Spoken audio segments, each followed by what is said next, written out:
माननीय नीतीश कुमार जी नियोजन पत्र शिक्षकों को दिए हैं, तो क्या विचार है? देखिए, ये जितना कुछ भी हो रहा है, चाहे शिक्षक बहाली की प्रक्रिया हो या फिर साक्षरता परीक्षा का मामला हो, ये सब तेजस्वी इफेक्ट है। तेजस्वी इफेक्ट इसलिए बोल रहे हैं कि यही नीतीश कुमार की एनडीए सरकार है। जब ये लोग कह रहे थे कि हम लोग को अस्थाई किया जाए, परमानेंट किया जाए, तो सरकार बोलती थी, उप मुख्यमंत्री बोलते थे, सरकार के तमाम नेता बोलते थे कि भगवान भी धरती पर उतर जाए तो इन शिक्षकों को अस्थाई नहीं किया जा सकता है, परमानेंट नहीं किया जा सकता है। और हमने वादा किया था हमारी सरकार बनेगी तो तमाम नियोजित शिक्षकों को हम लोग परमानेंट करने का काम करेंगे। और ये सरकार बोलती थी कि भगवान भी उतर जाए तो ये लोग परमानेंट नहीं हो सकते हैं। और आज परमानेंट हुआ, क्योंकि हम सत्ता में आए और उस प्रक्रिया को, अपने कमिटमेंट को आगे बढ़ाने का काम किया। और सत्ता को यह लगा कि ये लोग सरकार में आएगा तो कर देगा, इसीलिए इन लोगों ने विवश होकर तेजस्वी यादव जी के प्रभाव में आकर के इसको करने का काम किया। दूसरी तरफ जो इतनी नियुक्तियां अभी हाल के दिनों में हुई, तमाम लोग जानते हैं कि उसमें भी मुख्यमंत्री जी बार बार कहते थे कि कहाँ से ये 10 लाख नौकरी दे देगा, कहाँ से 5-6 लाख शिक्षकों की बहाली कर देगा, कहाँ से स्वास्थ्य विभाग में 1.5 लाख नियुक्ति कर देगा, कहाँ से गृह विभाग में 1 लाख लोगों की बहाली कर देगा, कहाँ से पैसा लाएगा, बाप के घर से लाएगा। समझिए, ये भाषा हुआ करती थी। और हमने कहा था, हमारे नेता ने कहा था कि हम कुर्सी पर आएंगे और पहला दस्तखत में 10 लाख लोगों को नौकरी देने की प्रक्रिया प्रारंभ कर देंगे। और सत्ता में हम शामिल हुए और 4 से 5 लाख लोगों को उसी के हाथों से चिट्ठी बंटवाया, जिसने कहा था कि असंभव है, संभव ही नहीं है कि नौकरी इतना दिया जा सके।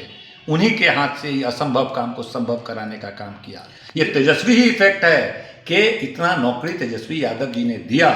और प्रक्रियाधीन शिक्षा विभाग में 1.5 लाख 2 लाख और प्रक्रियाधीन कर दिया, स्वास्थ्य विभाग में 1.5 लाख नियुक्ति प्रक्रियाधीन कर दिया, तमाम चीज़ें प्रक्रियाधीन किया।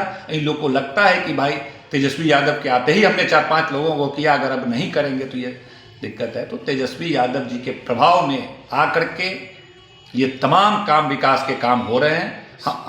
हम लोगों का लक्ष्य शिक्षक बहाली में जो हो रहा है, केवल रोजगार देना उपलब्ध नहीं था कि 10 लाख लोगों को रोजगार देंगे।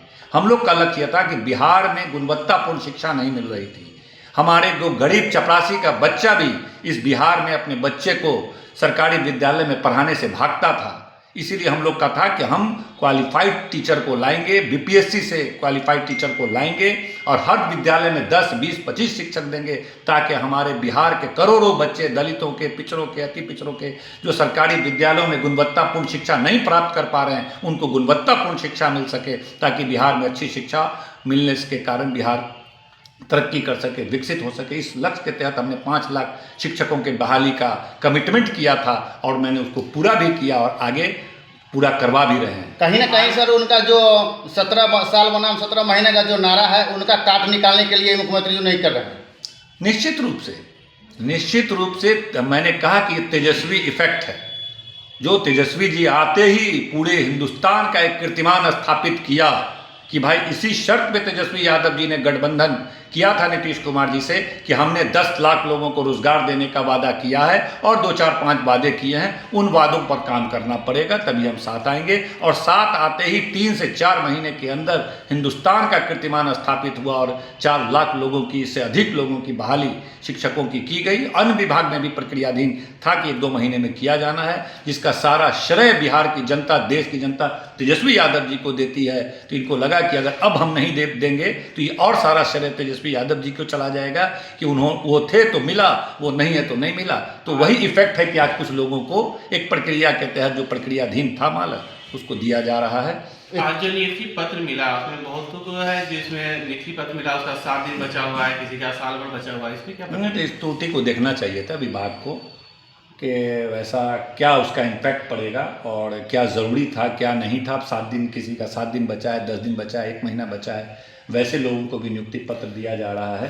तो उसको अशोक चौधरी ने बोला था कि हिंदुस्तान सोने की चिड़िया है, अब उसे हिंदुस्तान को सोने का शेर बना रहे हैं, इस पर क्या?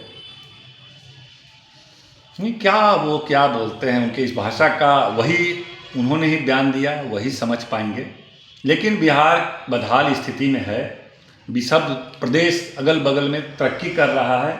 बिहार आज दिन प्रतिदिन नीचे ही जा रहा है, उस गति से रफ्तार नहीं है।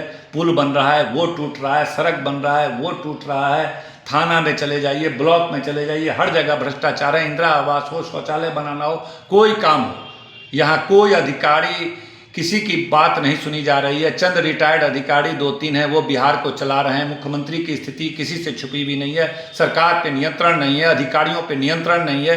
मनमौजी तरीके से बिहार चल रहा है और सही दिशा से, तेज गति से विकास नहीं हो रहा है, उसकी समीक्षा नहीं हो रहा है, मॉनिटरिंग नहीं हो रहा है, गुणवत्ता की जांच नहीं हो पा रही है, दोषी पदाधिकारियों पे कार्रवाई नहीं हो रही है। एक अराजकता की स्थिति बिहार में बनी हुई है और पहले की जो बिहार में स्थिति थी वैसी अब दिख नहीं रही है।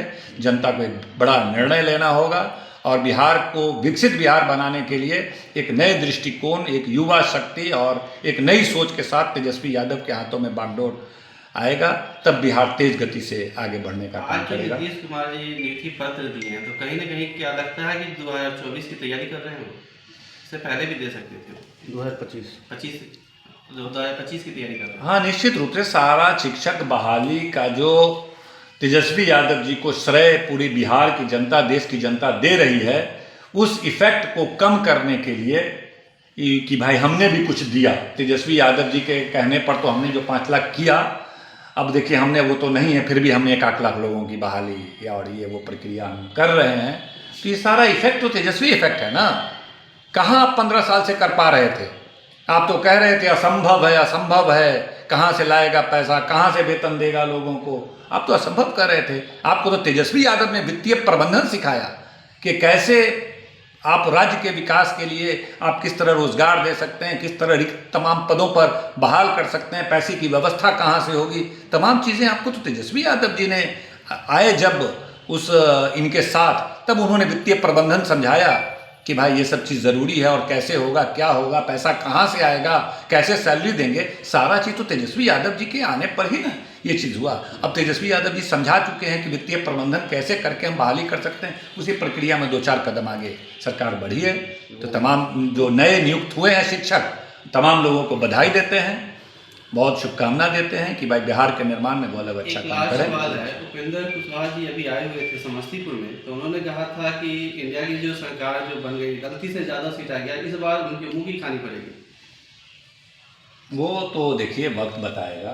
सभी लोग जान रहे हैं कि 4-5 दल मिला करके और कितना दल मिला करके अगर इन लोग काम किए होते तो सिद्धांतों से समझौता नहीं करते। आज आप देख रहे हैं किस तरह से विकास की बात नहीं की जा रही है, डेवलपमेंट की कोई बात नहीं हो रही है बिहार में, और किस तरह नीतीश कुमार नतमस्तक हो चुके हैं उन ताकतों के सामने, उन सिद्धांत वालों के सामने जिसके पक्षधर कभी नहीं थे, सत्ता के लिए, कुर्सी के लिए। तो सब जनता देख रही है, आने वाले दिनों में इसका जवाब देगी। भोला टॉकीज गुमटी अभी तक तैयार नहीं हुआ। नहीं, इस पर हम लोग लगातार संपर्क में हैं। आपने देखा है कि पिछले कई सालों से इस पर प्रयास था, सारा कुछ हम लोग कर चुके थे और टेंडर प्रक्रिया है जो हमें उम्मीद है कि 1-8 महीने के अंदर भोला टॉकीज गुमटी का टेंडर निकलेगा और उसको हम लोग कराने का काम करेंगे। विधानसभा में फिर मेरा क्वेश्चन है कि सारी प्रक्रिया होने के बावजूद टेंडर क्यों नहीं निकल रहा है, और मेरा प्रयास होगा कि विधानसभा सत्र चले, इसमें सरकार से जवाब लेंगे और 1 महीने के अंदर अंदर टेंडर की प्रक्रिया को हम प्रारंभ कराने की प्रयास करेंगे।